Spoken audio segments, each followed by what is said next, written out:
और 346 खरब रुपए के बैरूनी कर्जे और वाजिबात भी हैं पाकिस्तान के ऊपर। दोस्तों यहां पे सिर्फ बात करने का मकसद ये है कि टाटा ग्रुप का नाम तो आपने सुना होगा। ये इंडिया का एक बहुत बड़ा ग्रुप है और ये छोटी सी सुई से लेकर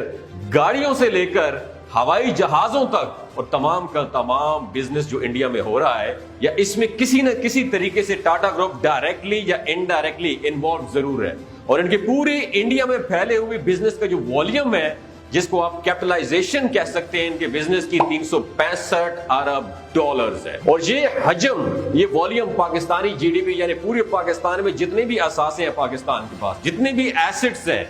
जितने लोग काम कर रहे हैं, इस वक्त आप काम कर रहे हैं, इस वक्त मैं बोल रहा हूं, मैं भी काम कर रहा हूं, जितनी भी हमारी दरामदात या बरामदात है, इंपोर्ट एक्सपोर्ट है, ये सारी चीजें मिलाकर जितना पैसा पूरा पाकिस्तान कमाता है इसको जीडीपी कहते हैं और वो 341 अरब डॉलर्स।